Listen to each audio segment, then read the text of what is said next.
amigas y amigos de Ancud y la región de los lagos, muy buenas noches. Nuestro programa Diálogo Regional que llega a ustedes todos los días miércoles en vivo y en directo a las 21:30 horas hasta sus hogares, gracias a la cadena integrada de Décima Televisión, integrada por 5, por así decirlo, redes. Estamos hablando que Telefónica del Sur, señal 55, llegamos a toda la región de los lagos, señal 52 INET y 2 BTR, llegamos por cable a la ciudad de Ancud, señal abierta Canal 8, llegamos a Castro y alrededores, señal abierta Canal 9, llegamos a toda la ciudad de Ancud y sectores rurales principalmente. A todos ustedes amigos, bienvenidos a nuestro programa y les brindamos un cálido saludo este lluvioso día de invierno. Último mes ya que tenemos de invierno, así que se acerca a paso agigantado pasar agosto. Un gran amigo por ahí me decía, habla por ti nomás, pero bueno, todos vamos hacia allá. Así que cuando vamos hacia allá nos entramos a preocupar y las preocupaciones comienzan a decir de qué forma voy a financiar mi vida el día de mañana cuando deje mi actividad laboral. Por estos días ha estado muy en boga un tema que es tremendamente importante para la gente ya que está llegando a los límites de la tercera edad aparentemente. Y los jóvenes también debieran preocuparse porque definitivamente es un gran lastre que está teniendo la sociedad chilena. Son las jubilaciones y la calidad de las jubilaciones. Pero definitivamente conseguir gente de las AFP que venga a dar explicaciones respecto al sistema es tremendamente difícil para un canal regional como el nuestro. Así que contamos con los servicios públicos que están y que atienden en diferentes comunas, provincias, regiones del país y que definitivamente son la fuente de información a la cual nosotros podemos recurrir para poder inquirir detalles, conocer su actividad, conocer todo su desarrollo, objetivos, qué beneficios tienen para ustedes, etcétera, etcétera, etcétera. Me refiero a ¿el Chile atiende o el IPS? La pregunta queda en el aire porque les voy a presentar primero a la invitada que tenemos esta noche, Roxana Cárcamo, quien es jefa de la sucursal de Ancud del Instituto de Previsión Social. De Previsión Social. Bienvenida, Roxana. Gracias, una vez más, gracias por la invitación, por venir a conversar y contarles a la gente que nos ve esto que nosotros hacemos, de qué se trata y qué beneficios específicamente tomamos en la oficina. Bueno, para contestar tu pregunta, nosotros somos el Instituto de Previsión Social, creado por ley a contar del 1 de julio del 2008 en el mandato anterior de la presidenta Bachelet, y nosotros fuimos creados por ley para administrar la reforma previsional que fue el ícono de su gobierno anterior. Y esto del Chile Atiende, la verdad que lo heredamos un poco del gobierno de Sebastián Piñera, porque ellos intentaron hicieron una idea, crearon una idea y la plasmaron de hecho con nosotros en el IPS, de crear una plataforma única para atender en las oficinas nuestras otros productos y otros servicios estatales. Y la idea era que era bastante buena por lo demás, y de hecho nosotros mantenemos todavía algunos convenios. La idea era que las personas acudieran a un solo lugar y pudieran hacer varios trámites y no tener que ir de oficina en oficina haciendo diferentes cosas. Por ejemplo, en un solo lugar hacer una autorización de carga, sacar un certificado de nacimiento, hacer un trámite Serviu, etcétera, etcétera. Y bajo esa idea, copiada de Canadá, en Chile, se crea la marca Chile Atiende. Y fue tal la parte de marketing, tanta publicidad, y además que era una palabra muy fácil de pronunciar, por lo tanto la gente se quedó grabada con este concepto del Chile Atiende. Y el Chile Atiende, en el fondo, lo que, como la palabra lo decía, era que en un solo lugar, el Chile, tu estado, acercar el estado a la gente, era que tú ibas allá y hacías varios trámites. Y bueno, esto en algún minuto, y debo decirlo, casi cayó como una especie de locura, porque era, pero aparte de hacer lo que nosotros hacíamos por ley, era una infinidad de servicios que fueron creando con el mismo convenio, claro, con nosotros los mismos, no nada más, nada otras personas, nosotros los mismos funcionarios que estábamos, se fueron creando convenios con diferentes organismos, con diferentes servicios estatales, y entonces llegamos a tener más de 43 convenios. Una pero, cosa, disculpa, pero esa plataforma que se creó en el gobierno de Piñera fue vía web. Es no, decir, ¿no? o sea, fue presencial, nosotros en las oficinas, y también fue a través de los call centers, de que la gente llamaba, digamos, a números y preguntaba por materias. Pero básicamente lo que nosotros, la mayoría de las personas atienden en las oficinas. Entonces la idea era que ya que había, la plataforma se le llama a esto, hay una oficina que atiende personas, que entrega beneficios, que era el IPS, y que a esta oficina podemos sacarle el provecho y podemos meterle que atiendan también productos de otros servicios, porque a lo mejor otros servicios se colapsaban, porque a lo mejor otros servicios se saturaban. Entonces nosotros podíamos ayudar un poco a descongestionar eso y a la vez también responder algunas preguntas de las personas. Y eso fue, como te digo, una infinidad de convenios. Tuvimos hasta con Ministerio de Transporte para hacer reclamos con gente que se transportaba en la movilización pública, etcétera. Entonces, en algún momento fue una locura para nosotros, porque los mismos funcionarios hacíamos pero miles de cosas. Y eso significaba que miles de claves y, y distintos tipos de plataformas tecnológicas, ¿verdad?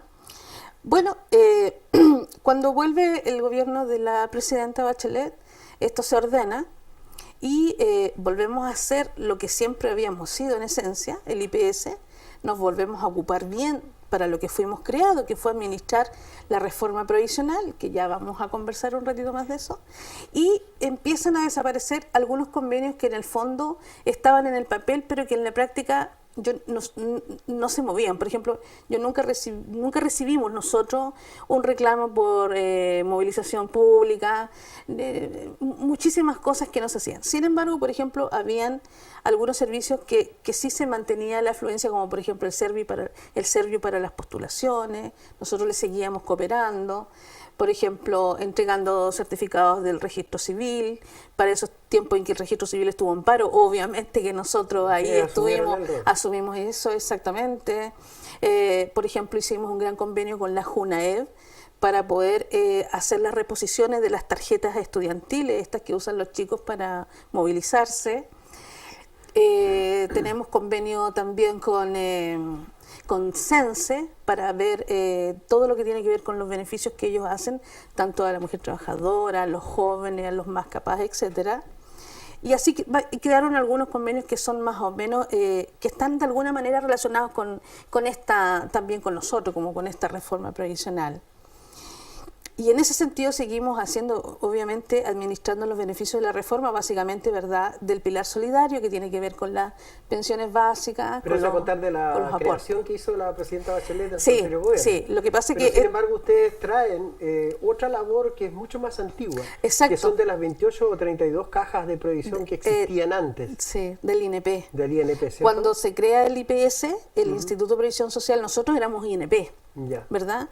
Y pasamos a ser, por un decreto nuevo, pasamos a ser IPS, y obviamente que ese trabajo nadie más lo podía tener, teníamos que heredarlo. O sea, nosotros pasamos también con toda esa administración, entre comillas, de esas ex cajas que existían en el INP, que todavía están. ¿Esas cajas previsionales siguen existiendo o se fusionaron? O sea, muchas se fusionaron, todo lo que era, por ejemplo, EMPAR y cajas auxiliares, esas están todos fusionados como EMPAR.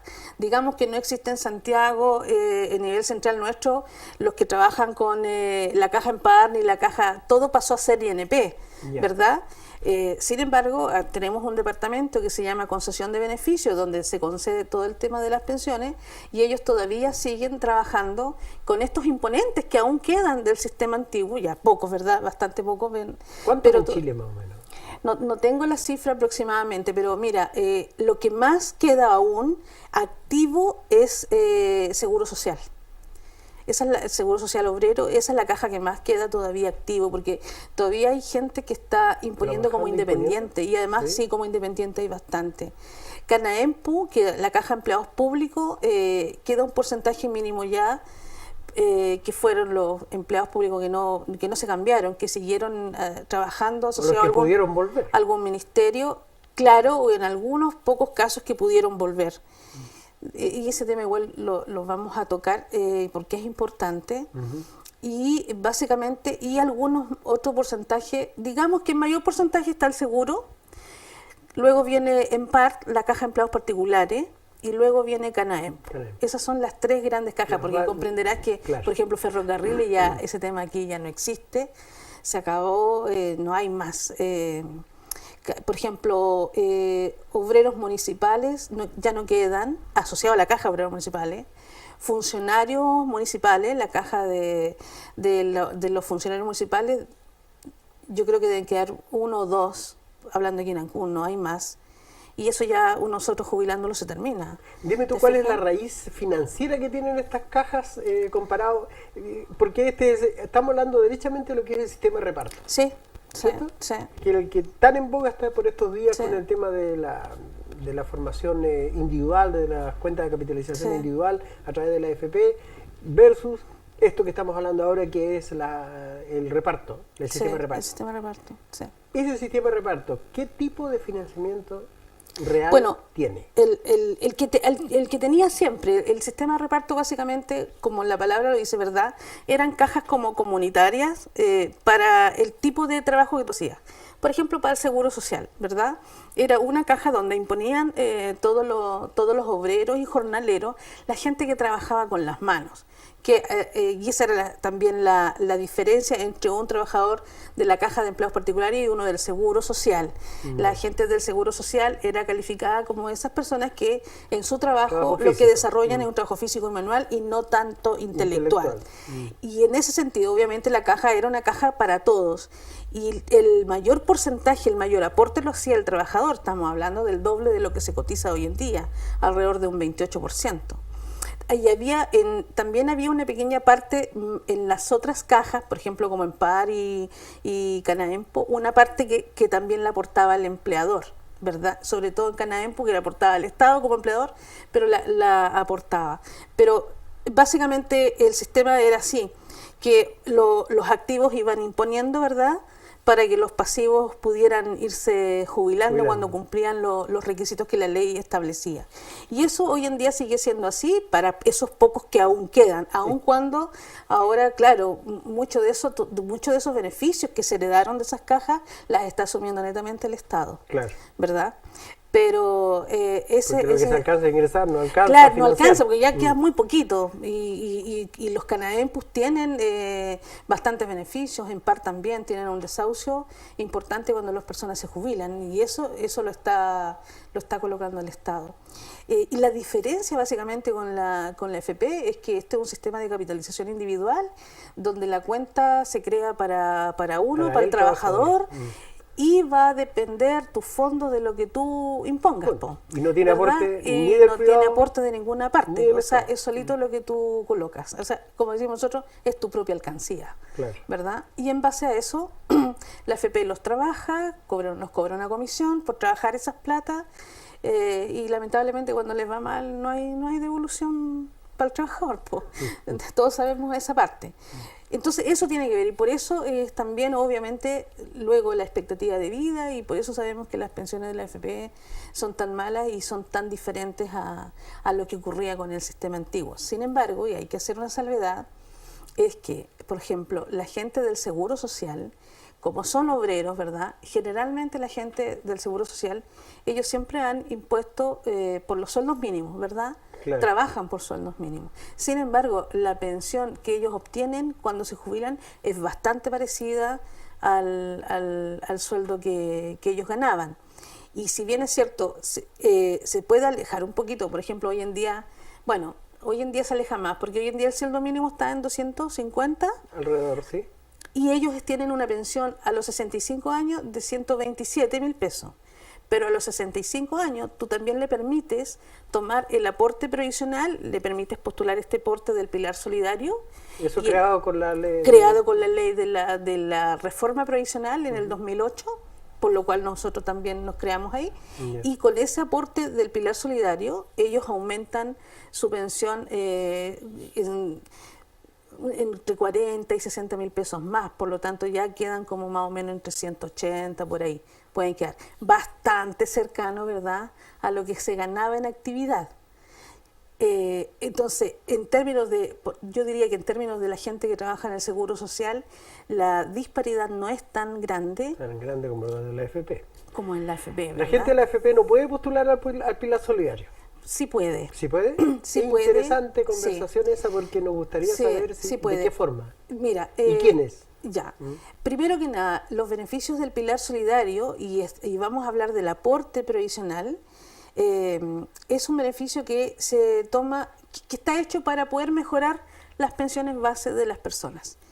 Y uno de los requisitos es tener la edad de los 65 años. Antes no lo puedes solicitar. Hay que tener los 65 y además hay que estar, obviamente, en este minuto con registro social de hogares. Antes era la ficha de protección, ¿verdad? Porque además no es para todos, es para el 60% de la población más vulnerable.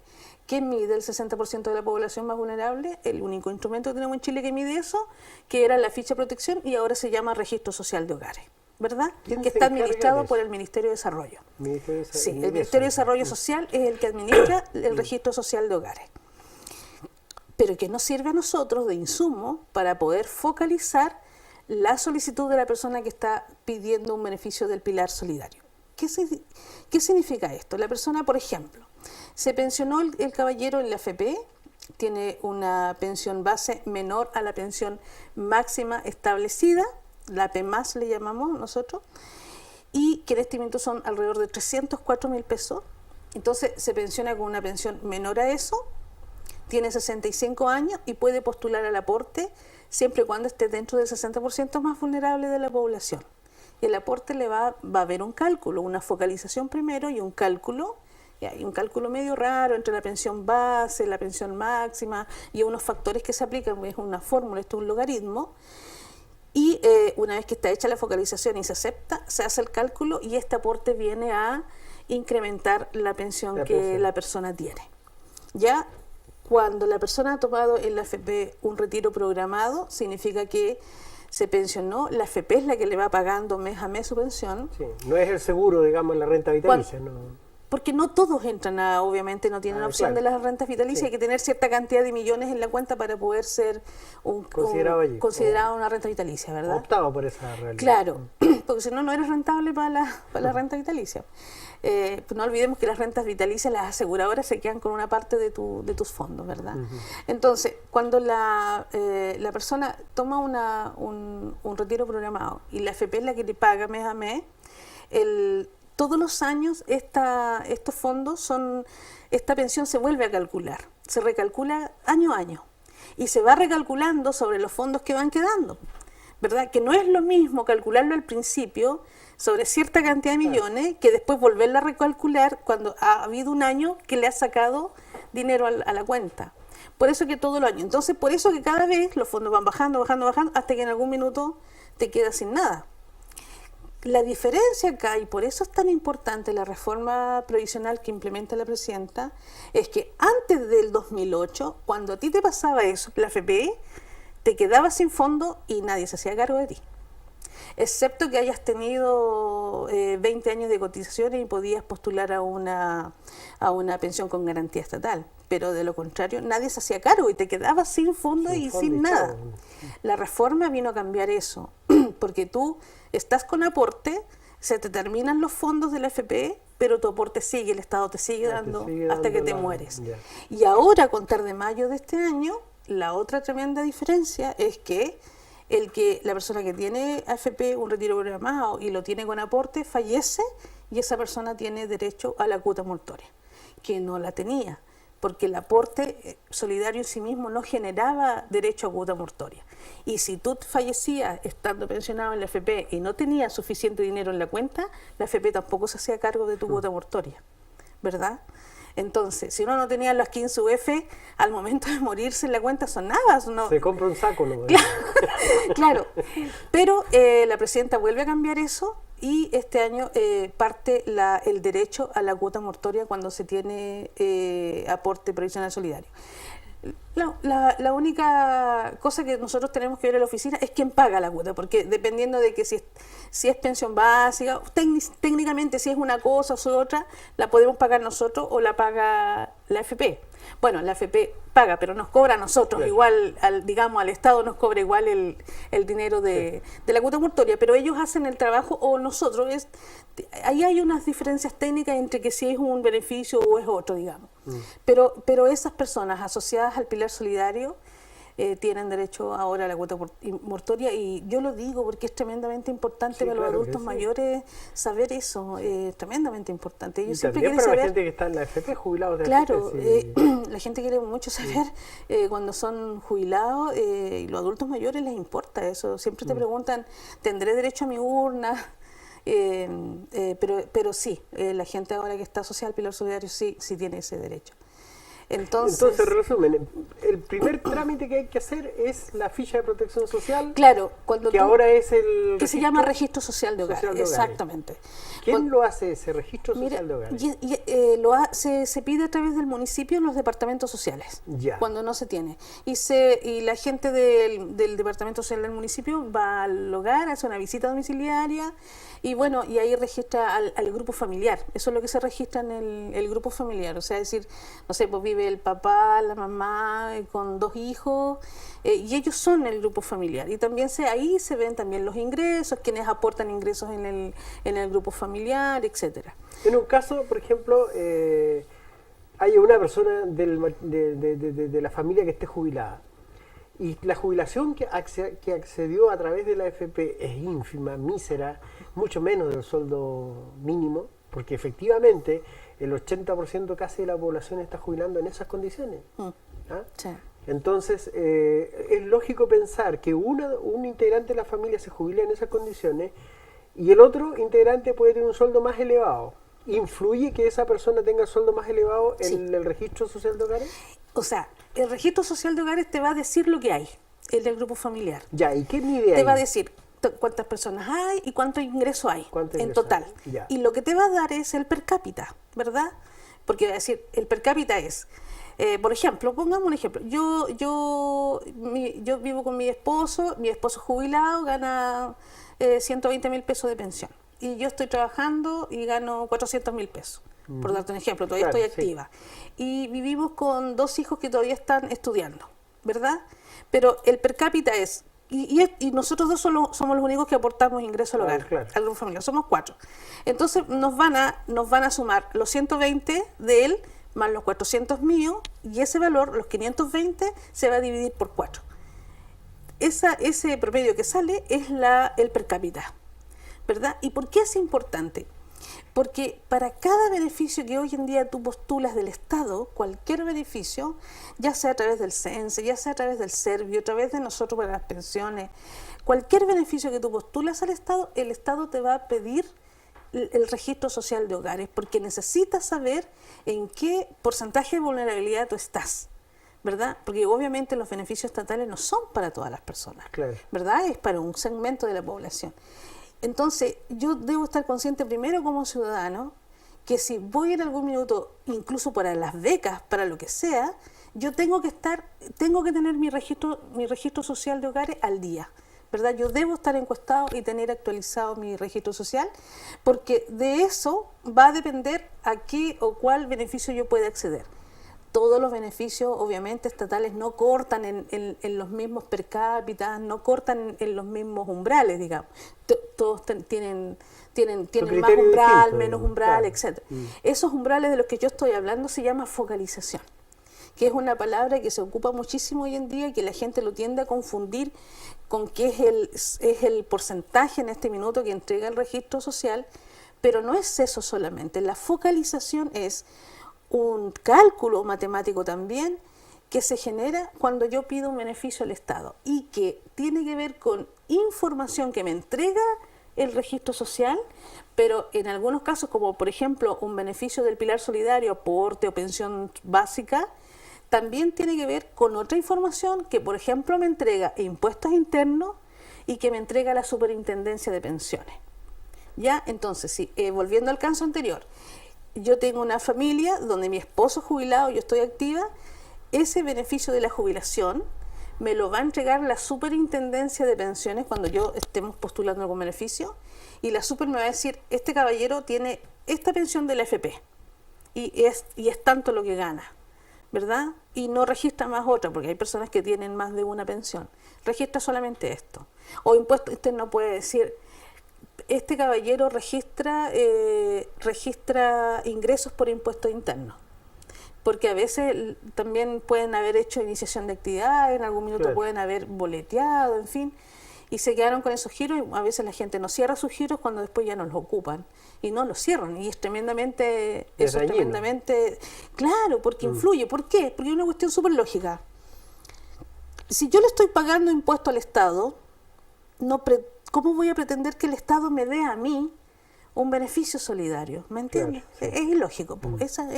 Entonces uno dice, cuando esto pasa, pero señor, aquí dice que impuesto interno, usted tiene algo, pero si yo ya eso, ¿a qué tiempo tuve un negocio? Pero no Pero está nunca cerrado el cerró giro. el giro. Claro, sí, Lo sí, tiene claro. que hacer, lo tiene que cerrar y actualizar de nuevo los datos del registro social. Entonces, volviendo al tema de la focalización, cada vez que tú postulas a un beneficio del Estado, se hace esta focalización, ya se hace este cálculo.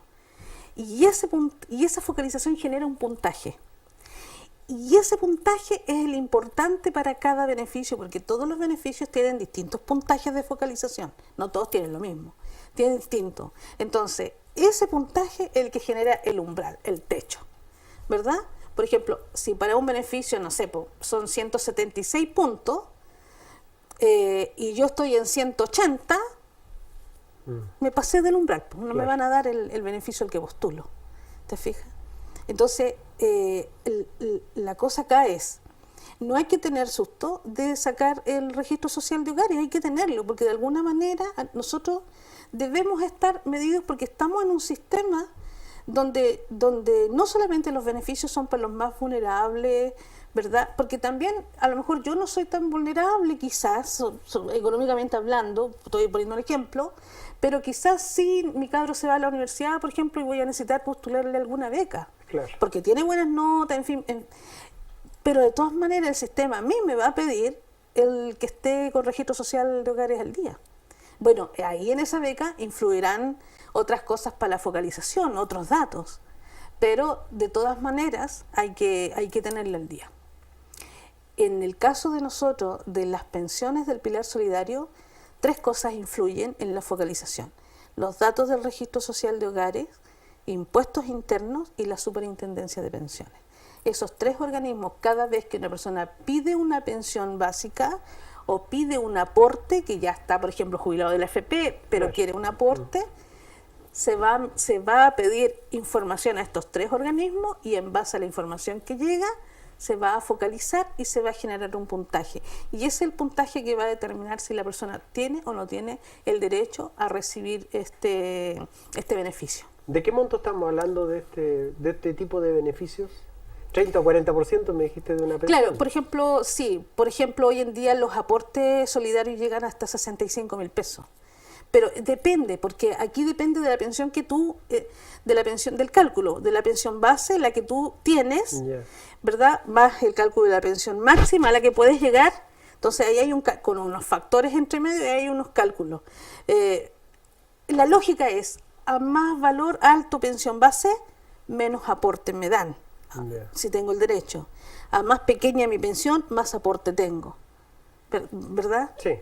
Porque es solidario. O sea, esto es, el aporte ayuda a quien menos tiene. También ayuda, pero en menor grado, a quien tiene la opción de tener una pensión mejor. Claro. ¿Verdad? Así funciona el sistema. Ahora, Eso es para los aportes. Las pensiones básicas, esto es otro cuento absolutamente diferente. ya, un poquitito sería interesante que pudieses decirnos si en algún momento estos derechos que hay, por ejemplo, bonos, bonificaciones, aguinaldos, ese tipo, la gente tiene que, ¿cómo acceden la gente del IPS y la gente Los de la pensionados. AFP? Bueno, Sí. mira, buen punto hablar del tema de los aguinaldos, porque ahora ya estamos cerquita de septiembre, Cerca ¿verdad? de septiembre. Y los pensionados esperan el aguinaldo de septiembre. El aguinaldo de septiembre ya están los montos. Hay un aguinaldo por pensionado y hay un aguinaldo por carga. ¿Qué significa eso? Significa que a lo mejor yo estoy pensionado, pero todavía tengo de carga un hijo que esté estudiando, o puedo tener un nieto de carga también.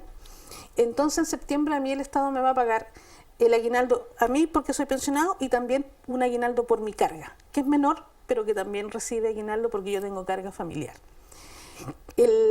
Para septiembre de este año el aguinaldo es de 17.843 pesos para los pensionados y por carga familiar 9.154 pesos. Sí, si no me equivoco por ahí. Pero eso es más o menos el valor. 9.000 y 17.800 para los pensionados. ¿Y la gente de la AFP? Ahora, ¿quiénes tienen derecho? Buen punto. Primero, pensionados del ex INP, ¿verdad? Lo de las ex cajas antiguas. Las pensiones básicas solidarias. Todo lo que son pensiones básicas solidarias tienen derecho. Tienen derecho los pensionados de AFP que tengan aporte previsional activo, que estén recibiendo aporte previsional solidario, el APS, ¿ya? Los pensionados de AFP que están tan solitos, sin aporte solidario, esos no, lamentablemente no lo reciben, porque las AFP no pagan aguinaldo, ¿verdad? No. Porque esto viene a través del Estado.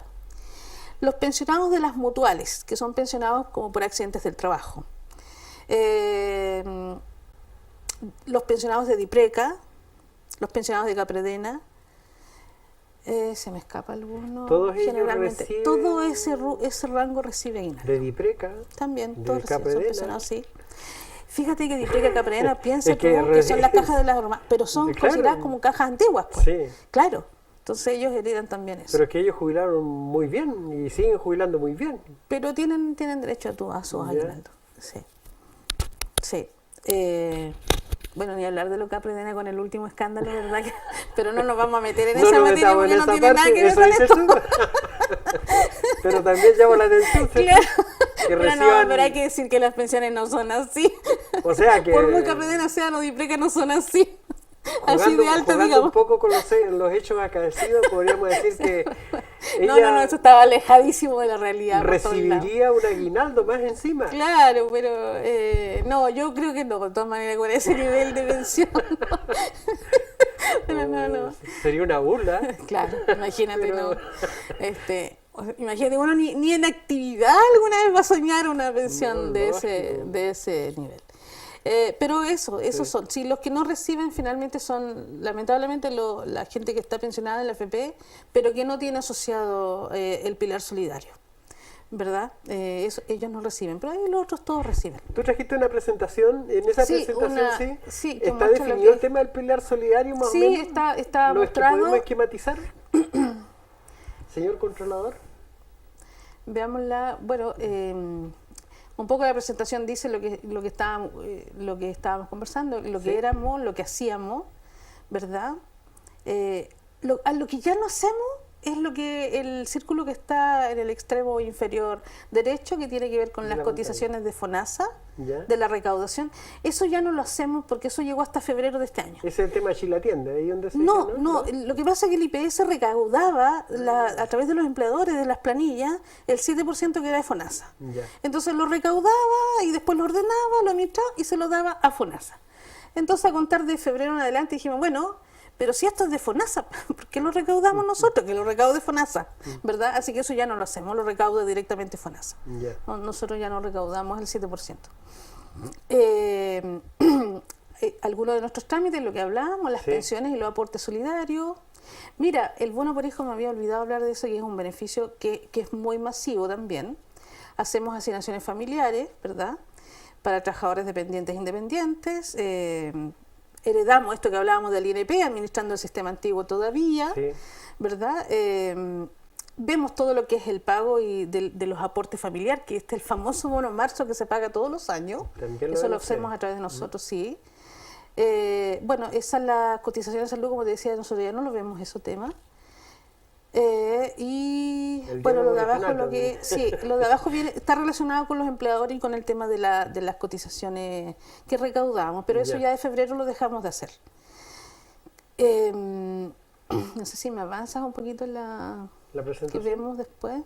Bueno, aquí vienen los beneficios del pilar solidario. Tenemos las pensiones solidarias, el sistema de pensiones, las PBS le llamamos, pensiones básicas solidarias, que hay de vejez y de invalidez. Y los aportes previsionales solidarios, que le abreviamos nosotros los APS, que también hay de vejez y también hay de invalidez. Dime ¿ya? tú, yo quiero detenerme en este tema porque para nosotros, la gente de Chiloé, es muy importante este tema. Aquí hay un gran porcentaje de gente que no cotiza Sí. ni en el... Que nunca cotizó, que que nunca no ha ha cotizado, cotizado, ¿cierto? sí. Que es la mayoría de los buzos, pescadores, Sí. artesanales, Sí. gente que trabaja en los campos, normalmente no tienen una cotización fija y van a caer en esto. Sí, sí, ¿Ah? sí. La pensión básica solidaria fue hecha para justamente las personas que nunca han tenido una cotización, que nunca tuvieron una cotización en la AFP, porque mira la diferencia. Si aunque yo haya tenido un par de meses cotizado en la AFP, llegaba la edad de los 60 años, si soy mujer, o 65, puedo ir a la AFP y decir, señores, yo tengo aquí un par de meses cotizados, así que me lo tienen que dar. Y el sistema te lo va a exigir así, aunque vayan donde nosotros a la oficina a pedir una pensión básica, el sistema va a decir no, porque tiene cotizaciones en la AFP. Entonces mucha gente dice, pero ¿cuándo? No se recuerdan. Claro, porque fue tan poquito, fue alguna vez en forma esporádica, trabajaron un par de meses en una pesquera o Ya, no y sé, los por ahí, casan- les cotizaron y los casan al casaron. tiro. Claro, y le hicieron una cuenta individual y los pasaron a la AFP. En ese sentido, esa persona va a tener que ir a reclamar, digamos, entre comillas, a pedir su jubilación a la AFP, ¿verdad? Claro, es decir, pero tuvo 2 meses o 3 meses. Le van a hacer un pago, como retiro programado, porque no hay otra opción, un pago que será una sola por una vez, y luego, Y se si le es acabaron los hombre a los fondos. 65, va a poder postular una vez que la AFP nos diga al IPS, digamos, a nivel central, esta persona le pagamos ahora en septiembre y va a quedar en cero a contar de octubre, nosotros en octubre ya podemos tomarle el aporte previsional solidario a esa persona, porque queda en saldo cero. Claro. ¿Verdad? Entonces, cuando le llegue el aporte, si se lo aprueban, en esa condición lo más probable es que sí, esta persona va a recibir como aporte el valor de una pensión básica solidaria, que son en este minuto 90.843. Ese valor de la pensión básica solidaria la persona lo va a recibir como aporte íntegro. Dime, Lo va a Paula, seguir pagando la FP, ¿cuál es pero el el Estado monto- está colocando la plata. ¿Cuál es el monto que define la línea de pobreza en Chile? Mira, cuando cambia esto al registro social de hogares, Ya. es una cosa que se vuelve bastante compleja y ni siquiera yo le he preguntado, por ejemplo, ¿qué porcentaje define tal cosa? Porque ahora es en porcentaje. Ya. No es como puntaje antes, que en la ficha de protección social teníamos puntaje, que decíamos los 2.000 puntos era como lo más vulnerable, ¿verdad? Lo más vulnerable. Como donde cayó una gobernadora. por ahí también. Claro. ¿Sí? Pero eso cambió ahora y son en porcentajes. Entonces, si tú, lo que yo veo cotidianamente es fichas registro social de hogares que están entre el 30 y el 50%, entre el 30 y el 40, el 40 y el 50. Hay beneficios que están todavía dentro del 50%, que dice la ficha, el registro social. Usted está dentro del 40 y entre el 40 y el 50%, y hay algunos beneficios que yo he visto, que se están concediendo ahí. Pero cuando yo pregunto a Santiago, por ejemplo, la gente que trabaja con esto me dice, mira, sabes que todavía estamos calculando en base a la información que tenemos, que es la ficha. Es decir, estamos basándonos en los puntajes, no en los porcentajes. Entonces yo el otro día preguntaba, pero dime, yo estoy peleando aquí para un señor una pensión básica solidaria y me la rechazan porque tiene una PFP un poco más alto. Pero dime al final cuál es el porcentaje que está definiendo la pensión básica. Entonces me dice, pero sí, estamos trabajando todavía con la información que tenemos y que es en base todavía al puntaje que había, porque esa es la información que está. Porque lamentablemente todavía no se ha actualizado este tema de los porcentajes. Entonces, tú me estás haciendo una pregunta que lamentablemente, y debo ser súper honesta, nosotros todavía no podemos contestar. Por ejemplo, nosotros como IPS no podemos decir, mira, podemos decir, sí, este beneficio generalmente se da entre este rango. Si tú estás todavía entre el 40 y el 50 o estás dentro del 40%, hasta ahí vas a obtener este beneficio. Pero es así, no podemos decir tajantemente, ya, pero si yo tengo 41%, ya no lo voy a obtener. No podemos en este minuto establecerlo así, porque todavía eso se está trabajando. Ya. Todavía No hay una definición completa. piensa tú que el registro social de hogares Tajante. partió ahora el 1 de enero, de Ya. este año, no lleva mucho tiempo para un instrumento que es tremendamente complejo. El instrumento que antes era la encuesta CAS, que era peor, que era una cuestión que medía todos los refrigeradores, todas las cocinas que habían en las casas. después eso cambió. Entonces, siempre medir la vulnerabilidad socioeconómica de una población, de un país, es tremendamente complejo y obviamente como es tan complejo, el instrumento también lo es. Y de la forma en cómo se expresa, obviamente que también lo es. Y más encima que ahora, todo depende de aquello, con la focalización y los datos que aporta, obviamente lo complejiza más. Por lo tanto, claro, estamos en agosto, pero debemos ser en este sentido cautos y decir, efectivamente todavía se está trabajando en eso. Todavía se están midiendo, todavía las plataformas internas de trabajo están tratando de focalizar con ese porcentaje. Y dentro de eso también están, ¿verdad?, el orden de los quintiles, el orden de los deciles, que ya esas son materias del Ministerio de Desarrollo, que también definen beneficios, pero hay, no puedo decir, mira, este es el rango que sirve para todos, no, porque como yo te decía, los umbrales también de focalización cambian. Claro. Ahora, yo puedo estar a lo mejor puedo estar entre el 40 y el 50, pero la focalización me dio suficiente, me dio bajo el umbral y por lo tanto sí puedo obtener el beneficio. No sé si me entiendes, porque hay varios factores que influyen ahí para que te lo otorguen. Finalmente lo que lo va a definir sí un beneficio estatal es la focalización que de ello emana. Que no solamente información del registro social, sino que hay otras informaciones que se manejan también. Otro cruce de información. Exacto, otro cruce de información. Dentro de los requisitos estaba viendo de la pensión básica solidaria, en algún momento eso, existe por allí, estaba viendo una presentación en la parte, estimado, allí aparece una serie de requisitos, entre ellos contar con 65 años de edad, lo mismo que tú estás hablando. Sí, tener registro social. Entonces, yo te decía, el que le aparece un par de imposiciones de FP, lo vamos a mandar a la FP, ¿verdad? Sí. Primero tiene que hacer eso. Es como decir, vaya a cobrar eso y después vemos nosotros. Cuando eso ya se le termine, lo vamos a ver con nosotros, el pilar solidario. Yeah. Pero si la persona no tiene nada, nunca ha tenido nada, y tiene obviamente la edad y tiene el registro social de hogar, nosotros le hacemos inmediatamente la solicitud de la pensión básica solidaria. Correcto. Lo que ocurre también es que esa gente tuvo imposiciones alguna vez, pero la tuvo en el sistema antiguo, por ejemplo en el Seguro Social. Pero cumplieron la edad, tuvieron un par de años cotizando y nunca más después cotizaron, se quedaron con 2 años, 3 años, 5 años de cotización en el seguro y ya tienen los 60, tienen los 65 y el caballero no le va a servir de nada porque el Seguro Social le pide 20 años de cotizaciones. Aprovechándome un poquitito de lo que estás diciendo, me gustaría que se clarificara y clarificáramos a toda la gente el tema de cómo o qué requisitos se pueden o qué requisitos tienen que cumplir las personas para poder volverse desde la AFP al sistema antiguo. Ya. Eso sería interesante también de conocer. Ese es un tema que es bien complejo y que da la impresión de que, bueno, por noticias que han salido, que se masificó muchísimo la información, entonces da la impresión de que toda la gente piensa que estuvo en el sistema antiguo y que ahora está en la AFP puede volver. Pero no es tan así, la verdad es que vuelve un porcentaje muy ínfimo. Pero sí existe la posibilidad. Quien determina eso es la Superintendencia de Pensiones. Ellos determinan finalmente quién vuelve y quién no vuelve. Ahora, cuando se crea la AFP en el año 80, ¿verdad? También se crea junto con ellos el INP, para hacer un poco de historia.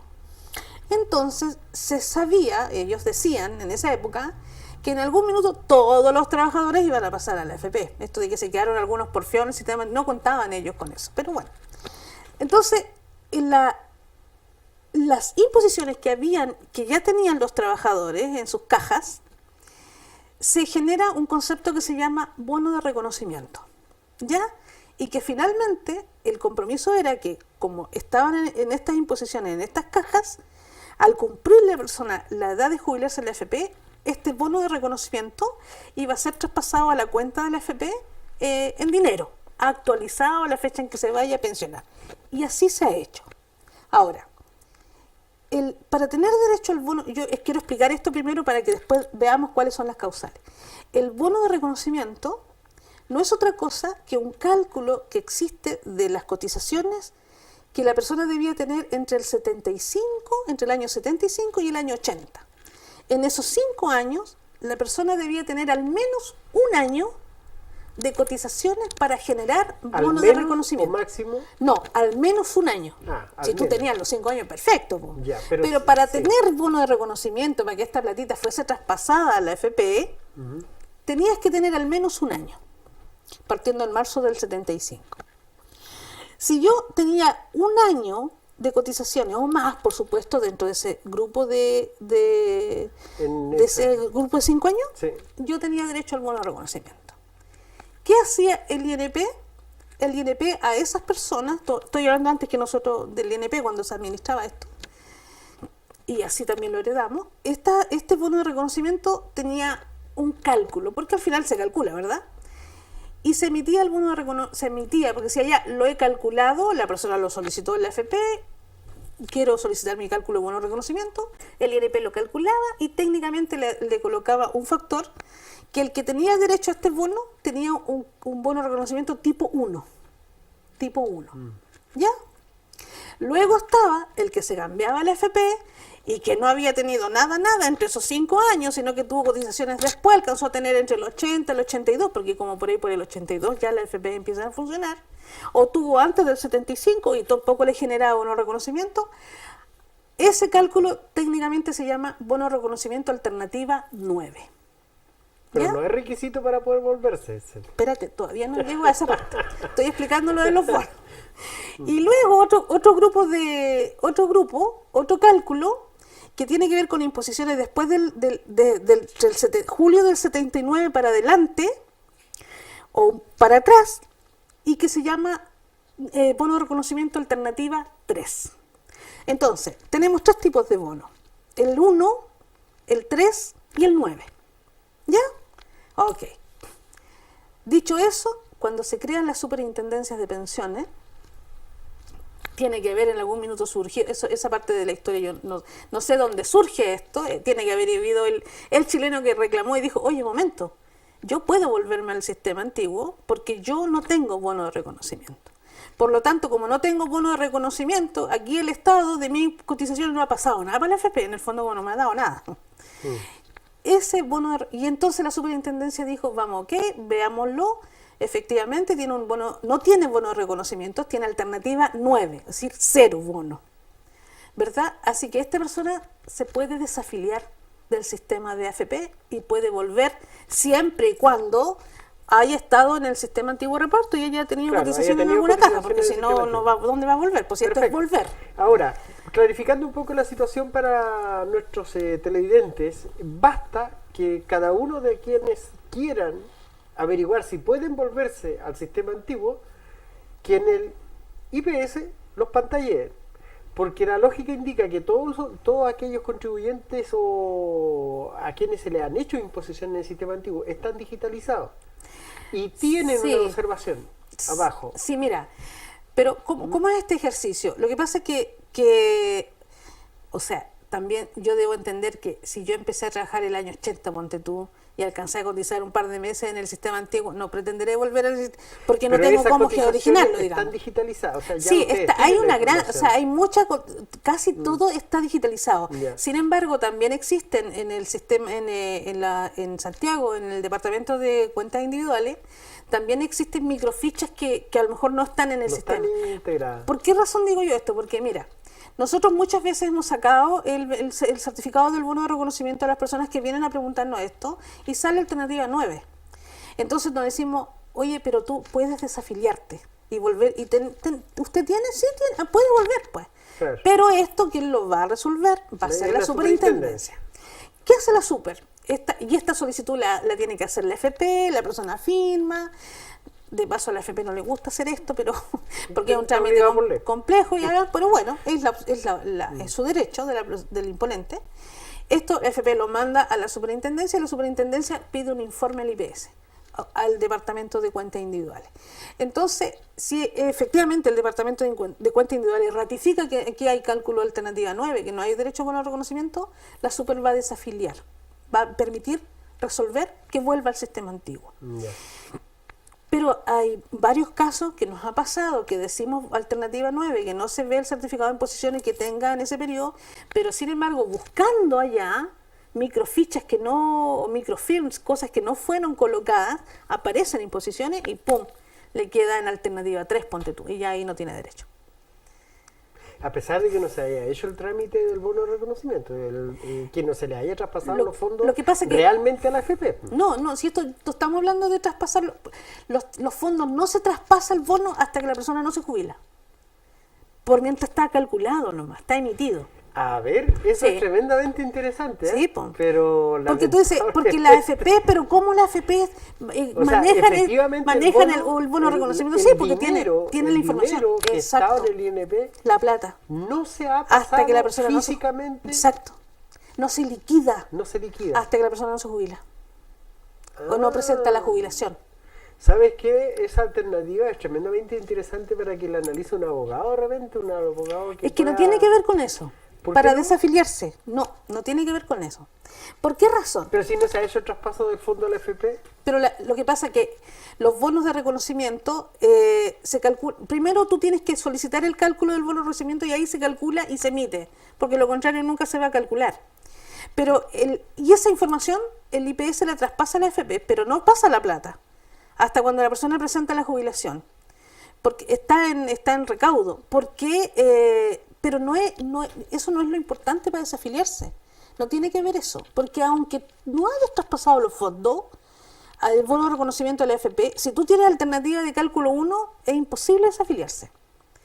Porque que no haya sido traspasado antes de jubilarse no significa que no se va a hacer. O sea, tú tienes el derecho, estás en tipo 1. El que tiene bono de reconocimiento cálculo 1, ese está sonado, no puede, ¿cómo? No puede desafiliarse. yo, No ¿sabes tiene qué, opción. Roxana? Ese tema pienso dejarlo en duda. ¿Sabes por qué? No aclararlo ahora. A lo mejor en un programa futuro podemos aclarar el tema o que la gente misma se dedique a investigar esta situación. Porque la gente tiene que preocuparse de qué es lo que está pasando con sus fondos, con su jubilación. Tienen que preocuparse de informarse respecto de esto. A lo mejor puede que ustedes reciban más gente todavía preguntando qué está pasando con esto. Claro, pero es que futuro. mira, ¿por qué yo te digo que no incide el hecho de que no haya sido traspasado el bono? Porque en el fondo de lo que estamos hablando es solamente del cálculo, ¿verdad? El hecho de que no hayan sido traspasadas las platas antes a la AFP no me va a influir en que yo pueda o no pueda volver. ¿Por qué? Porque no soy yo quien a voluntad determino lo que va a ocurrir con ese bono de reconocimiento. No es mi voluntad. No, porque está prohibido por ley. Pero está ¿Me normado entiendes por la tú? ley. Entonces, Por lo está tanto, se emite, se calcula y se traspasa cuando corresponde. No depende de que si yo quiera o no quiera. No es eso. Bueno, amigos, en sus hogares ya saben que tienen que dirigirse a la oficina del IPS a preguntarle a Roxana y que se lo explique más en detalle en forma personal de cada caso particular. Lo que es a nosotros, ¿cierto? Nuestro tiempo ha pasado muy rápido. Lamentablemente también quedan cosas todavía por aclarar, pero es tanta la gama de información que ustedes manejan que es imposible sintetizarla en 45 minutos que dura este programa. Ya nos hemos pasado de esa línea, así que Roxana, por favor, tu despedida. Bueno, del... yo encantadísima de haber estado en este programa. Gracias de nuevo por invitarme.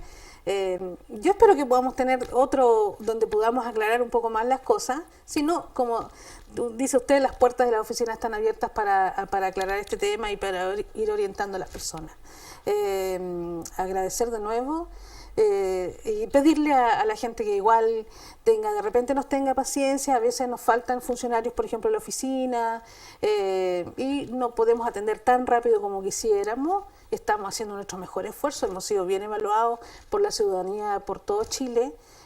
Cuarto año que nos ganamos el premio a la excelencia en este instituto, estamos súper orgullosos de eso, porque creemos que nosotros hacemos una diferencia en cómo atendemos a las personas con respecto a otros servicios, y de eso se trata, para eso estamos llamados. Así que decir, como siempre digo, que las puertas del IPS están abiertas, que no tengan problemas en ir y preguntarnos cosas, porque para eso estamos. Y lo que no podamos resolver nosotros, o lo que no podamos hacer, los vamos a orientar al lugar exacto donde las personas tienen que ir y donde se puede preguntar. A ese llamado hacemos también. Okay. Así que orgullosa de donde estoy trabajando, contenta, y gracias por tenerme en este espacio y poder conversar con ustedes. Y muchas gracias a ti, Roxana, por haber participado de esta noche informativa.